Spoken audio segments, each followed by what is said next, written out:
Bonjour, on se retrouve aujourd'hui sous ce format vidéo pour aller un peu plus vite. La même méthode pour les calculs, on se réfère au premier enregistrement, pas celui sur l'année de l'ermite bien évidemment, mais celui sur le calcul de la météo de l'année. Toujours par la méthode de Georges Colloy qui nous guide dans ses interprétations. Alors, pour la prochaine date, on arrive au 15 octobre. Selon les calculs, nous sommes en année 16 pour les natifs du 15 octobre. Alors l'année 16, qu'est-ce que c'est? Dans le tarot, c'est la maison Dieu. La maison Dieu, c'est la tour qui s'élève vers le ciel et on y voit les petits personnages comme ça qui surgissent de part et d'autre et qui nous montrent un mouvement. Un mouvement de fuite, peut-être, un mouvement de déconstruction, sûrement. Il est temps finalement de sortir de sa zone de confort pour aller se réaliser ailleurs. La zone de confort dans laquelle nous sommes n'est pas forcément la bonne. On peut se satisfaire d'une zone de confort alors qu'on n'y est pas bien véritablement, on n'y est pas heureux. J'avais justement la discussion avec une cliente ce matin. Et on dit, mais on se complaît dans le mal-être.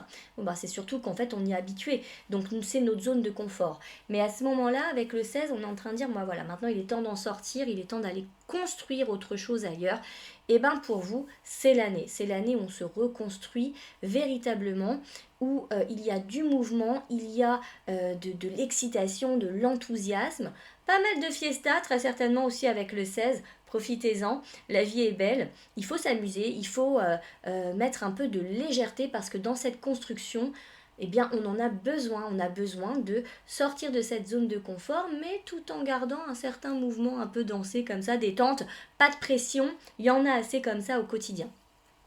Voilà pour le 15 octobre. Je continue avec le 6 avril. Donc le 6-4, c'est année 19, année soleil. Waouh! Cool pour le 6 avril, cette année soleil. Nous sommes effectivement en année générale, donc ermite. Le soleil lui rayonne, l'ermite a sa petite lanterne qui éclaire un peu le chemin et on le suit. Le soleil, lui, arrive avec tout son éclat pour scintiller encore plus fort, pour rayonner. Il nous apporte de la chaleur, il nous permet de nous réaliser dans l'action avec beaucoup plus de confiance, il nous permet de briller, il fait également briller notre chemin. Ceci n'empêche que l'on va rencontrer, comme tout le monde sur notre aventure de vie, des obstacles, on aura bien évidemment des choses à surmonter, mais ça c'est propre à chacun, ça ne change pas. Il en va de même avec notre soleil. On va dire qu'ici le chemin est un peu plus clair, tout est, et semble plus limpide. C'est comme si finalement, ah bah oui ça y est j'ai trouvé, c'est ça, maintenant j'y vais, ça c'est le bon chemin, on fonce, on y va. Voilà pour notre 6-4. Pour le 31 juillet et le 8 mars, on tombe en année 20, le jugement. Le jugement est un arcane de réunion. On avance à plusieurs. On peut y voir ici l'envie de s'associer, de former équipe, de se diriger vers une construction, une réalisation plus stable, plus solide. On s'appuie les uns sur les autres, on se porte aussi. Il y a également une connexion divine avec le vin qui nous permet de trouver un équilibre. De toute manière, tout ce qui est en bas est en haut, ce qui est en haut est en bas, et finalement, on vient à s'équilibrer. Donc c'est un arcane d'union, de réunion, d'union, on peut y voir aussi la famille avec le jugement, voilà, en fonction des cartes de vie de chacun, bien sûr. On s'axe vraiment sur cette énergie. Alors, pour le 12 avril maintenant, vous êtes en année 7, météo 7, le chariot. Alors, le chariot, c'est-à-dire que là, on prend les rênes. Voilà, on décide d'y aller, on a assez perdu de temps, si on a un qui tombe, tac, on le fait monter dans le chariot derrière et on continue d'avancer. C'est donc un arcane qui nous montre une certaine motivation, un élan, une réalisation, encore une fois. Là, pour le moment, on est dans des arcanes vraiment de réalisation, de construction. Et c'est positif. Le chariot, il fonce, lui. Il y va, on a quand même des. C'est vrai que là, je me suis même pas rendu compte en fait en faisant mes calculs, mais on est dans une lignée comme ça de d'action. C'est parti. On a des choses à faire, on a des choses à accomplir. Peut-être qu'on peut y voir ici le côté, en fait, j'ai j'ai assez procrastiné. Maintenant, c'est moi qui prends les rênes. J'y vais. Je décide. C'est moi. J'y vais. Voilà pour cette année 7. Je regarde pour la prochaine date. On a le 16 juin. Le 16 juin, année 4. Ouh là là, attention à cette rigidité, année 4. Mais bon, si on est dans cette année-là, c'est qu'on en a besoin. Cadre, autorité, fermeté, positionnement. L'empereur est là, sur son trône avec son sceptre, et il décide aussi. Mais attention, comparé au chariot qui lui est dans le mouvement, etc., l'empereur, lui, il a plutôt tendance à commander et à donner des ordres. Il y a beaucoup de bienveillance, on n'est pas non plus dans du despotisme et une rigidité qui devient oppressante.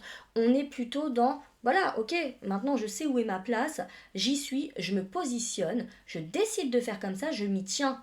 Tac, tac, tac, tac. Voilà les énergies de l'empereur. On continue avec notre 15-12 qui est en année 18. Alors, le 15-12. Année 18, on est... Là, on va me dire, mais Guy, t'as soufflé, c'est que c'est pas bon, t'as une mimique particulière, c'est pourri, c'est ça? Bon, disons qu'on sort un petit peu du bon schéma dans lequel on était avant. Dans le bon schéma, on s'entend, on n'est pas non plus dans un mauvais schéma ici. C'est juste que c'est différent parce que le 18 nous ramène à une sphère beaucoup plus émotionnelle. Donc, avec le 18, on va y voir... tout ce qui est intuition, clairvoyance, émotion. Donc là, on va peut-être aller vers un aspect plus psychologique. Vous voyez, en fait, finalement, avant, oui, on est dans la réalisation et tout. Là, on retourne à soi. Il y a un retour à soi avec le 18 qui est très important, mais qui est aussi de l'ordre de la spiritualité. Les émotions qui découlent du 18 sont souvent quand même la tristesse. Donc, où en êtes-vous de votre tristesse? Les questions à se poser, c'est ça, où j'en suis de mes émotions. Est-ce que je suis triste en ce moment, mélancolique? Et qu'est-ce qui découle aussi de cette émotion? Pourquoi déjà elle est là? Et où ça me mène? Il y a vraiment de l'intérêt finalement à aller voir ces zones d'ombre avec le 18. On va voir ces zones un petit peu fragiles pour aller les mettre en lumière. Mais bon, en fait, ici, c'est tranquille. D'accord? On y va à son rythme. Il faut aller un petit peu voir ce qui nous gêne, mais en même temps, il ne faut pas non plus se rentrer dedans. Et voilà, c'est un 18. On est dans l'émotion, c'est un arcane d'émotion, c'est un arcane de connexion aussi avec soi. Il faut l'incarner véritablement en ce sens et s'accepter comme on est. À un moment donné, c'est prendre conscience de qui on est. Et se dire, bah voilà, oui, ces émotions, elles m'appartiennent, pourquoi elles sont là, comment, bon, bah après, on peut choisir de les analyser ou pas, ou simplement les laisser passer, à chacun d'y voir en fonction toujours de sa carte de vie. Ici, on est sur des infos générales, bien évidemment, on peut creuser en fonction de chaque histoire. On continue, et par contre, avec l'année 18, moi j'aurais tendance à dire, c'est parti pour le mysticisme, hein. Carte, pendule, oracle, allez hop, on y va, rituel, là c'est plutôt pas mal. Il nous reste une date ici que j'ai notée. Ah bah non, c'est le 16 septembre. Et le 16 septembre, c'est une année 16. Donc pour la personne qui est née le 16 septembre, se référer à la personne qui est née le 15 octobre et qui était en année 16, puisque c'est la même. Voilà pour les infos concernant ces dates de naissance. J'ai reçu les jours de naissance en message sur Insta. Vous voulez continuer l'aventure, n'hésitez pas, envoyez-moi votre jour de naissance. Ça nous permettra d'étudier l'arcane en lien avec vous, avec votre personnalité, sous un aspect différent, dans le sens où il va venir révéler un peu vos points forts, peut-être inconscients ou pas, et les points les plus fragiles. Voilà. J'espère que cette approche du tarot vous plaît, que vous y trouvez des petits outils pour cette année, et je vous souhaite une très bonne journée. À bientôt!